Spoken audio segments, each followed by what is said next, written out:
മുഖ്യമന്ത്രി പിണറായി വിജയനും കുടുംബത്തിനുമെതിരെ ആരോപണങ്ങൾ ധാരാളമുണ്ടായിട്ടും അതെല്ലാം കേന്ദ്ര ഏജൻസികൾ അന്വേഷിക്കുന്നു എന്നാണ് ബി.ജെ.പിയും കേന്ദ്ര സർക്കാരും പറയുന്നത്.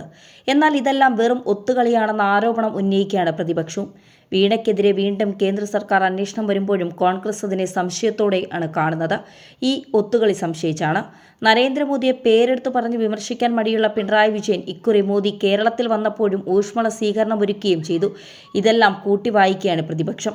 വീണയുടെ കമ്പനിക്കെതിരെ ഗുരുതരമായ ആരോപണങ്ങൾ ഉയരുമ്പോഴും കാര്യമായ നടപടികൾ ഉണ്ടാകുമോ എന്ന സംശയത്തിലാണ് പ്രതിപക്ഷം. ഇതിന് കാരണമായി പറയുന്നത് CMRLുമായി ബന്ധപ്പെട്ട ഇൻട്രോ സെറ്റിൽമെന്റ് റിപ്പോർട്ടാണ്. ഈ റിപ്പോർട്ടിൽ മേൽ ആദായനികുതി വകുപ്പ് അന്വേഷണത്തിന് നിർദ്ദേശിച്ചിട്ടും കേന്ദ്ര സർക്കാർ അന്വേഷണം നടത്തിയിരുന്നില്ല. പുതിയ സാഹചര്യത്തിൽ അത്തരമൊരു നീക്കമുണ്ടാകുമോ എന്നതാണ് അറിയേണ്ടത്. കരിമണൽ കമ്പനിയായ CMRL മുഖ്യമന്ത്രിയുടെ മകൾ വീണ വിജയന്റെ കമ്പനിയായ എക്സാലോജിക്കുമായി നടത്തിയ ഇടപാടുകളെക്കുറിച്ചുള്ള അന്വേഷണത്തിനാണ് നടപടിയുണ്ടായിരിക്കുന്നത്. അതേസമയം രാഷ്ട്രീയക്കാർക്കും ഉദ്യോഗസ്ഥർക്കും മാധ്യമപ്രവർത്തകർക്കും മറ്റും CMRL നൽകിയ പണത്തെക്കുറിച്ച് അന്വേഷിക്കാൻ കേന്ദ്രം തയ്യാറാകുമോ എന്നാണ് ഇനി വ്യക്തമാക്കേണ്ടത്.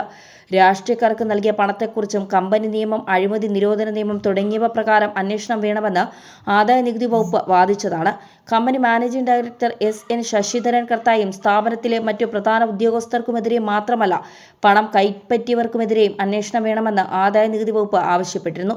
2013 മുതൽ 2019 വരെ 95.06 കോടി രൂപ രാഷ്ട്രീയക്കാർക്ക് മറ്റുമായി നൽകിയെന്നാണ് ആദായനികുതി വകുപ്പ് കണക്കാക്കിയത്. 20,000 രൂപയിൽ കൂടുതൽ പണമായി കൈപ്പറ്റിയവരുടെ പെർമനന്റ് അക്കൗണ്ട് നമ്പർ ലഭ്യമാക്കാൻ നിർദ്ദേശിക്കണമെന്നും ആവശ്യപ്പെട്ടിരുന്നു. എന്നാൽ ഇക്കാര്യത്തിൽ ഇന്ററിം സെറ്റിൽമെന്റ് ബോർഡിന്റെ ഭാഗത്തുനിന്ന് തുടർ നടപടിയുണ്ടായില്ല. അന്വേഷണം ആവശ്യപ്പെടുന്നതിന് ആദായനികുതി വകുപ്പ് പറഞ്ഞ കാരണങ്ങളും വ്യക്തമാക്കിയിരുന്നു. വ്യക്തികൾക്ക് പണം നൽകിയത് ബിസിനസ് ആവശ്യങ്ങൾക്കാണെന്ന കമ്പനി ആവശ്യപ്പെടുന്നു. ഇങ്ങനെ പണം നൽകാനാണ് കമ്പനിയുടെ ചെലവ് പെരുപ്പിച്ചു കാട്ടിയതെന്നും ബിസിനസ് നടത്താൻ വ്യക്തികൾക്ക് പണം നൽകുന്നതാണ് നിയമവിരുദ്ധമെന്നുമാണ് ആദായനികുതി വകുപ്പ് ചൂണ്ടിക്കാട്ടുന്ന കാര്യം. രണ്ടാമതായി കമ്പനിയുടെ MDയും ചീഫ് ഫിനാൻഷ്യൽ ഓഫീസറും ഉൾപ്പെടെ ഒത്തുകളിച്ചാണ് ചെലവ് പെരുപ്പിച്ചു കാട്ടിയത്. ഇങ്ങനെ വൻതുക തട്ടിയെടുത്തത് ഓഹരി ഉടമകൾക്ക് കനത്ത നഷ്ടമുണ്ടാക്കി.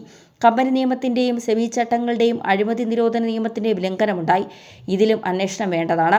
കമ്പനിയിൽ നിന്ന് പണം കൈപ്പറ്റിയവരായി മുഖ്യമന്ത്രി പിണറായി വിജയൻ ഉൾപ്പെടെ ഏതാനും രാഷ്ട്രീയ നേതാക്കളുടെ പേര് മാത്രമാണ് ഇന്ററിം സെറ്റിൽമെന്റ് ബോർഡിന്റെ ഉത്തരവിലൂടെ പുറത്തുവരുന്നത്. വീണയ്ക്കും എക്സാലോജിക്കിനും നൽകിയ പണവും രാഷ്ട്രീയക്കാർക്ക് നിയമവിരുദ്ധമായി നൽകിയ പണത്തിന്റെ ഗണത്തിലാണ് ആദായനികുതി വകുപ്പ് ഉൾപ്പെടുത്തിയിരിക്കുന്നത്.